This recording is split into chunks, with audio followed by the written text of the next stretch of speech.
بسم الله الرحمن الرحيم.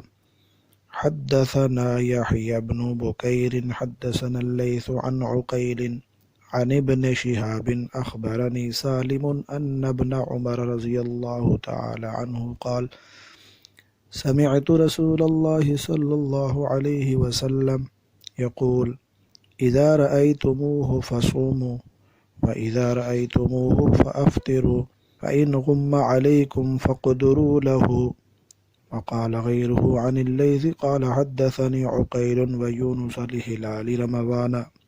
حضرت ابن عمر رضی اللہ تعالی عنہ نے فرمایا کہ میں نے رسول اللہ صلی اللہ تعالی علیہ وسلم سے سنا، آپ صلی اللہ تعالی علیہ وسلم فرماتے تھے، جب تم رمضان کا چاند دیکھو تو روزہ رکھو، اور جب شوال کا چاند دیکھو تو کھاؤ پیو، یعنی روزہ موقوف کر دو، اور اگر تم پر چاند مستور یعنی چھپ جائے، یعنی بادل وغیرہ کی وجہ سے 29 کو چاند نظر نہ آئے تو چاند کے لیے اندازہ کر لو، یعنی 30 دن پورے کر لو۔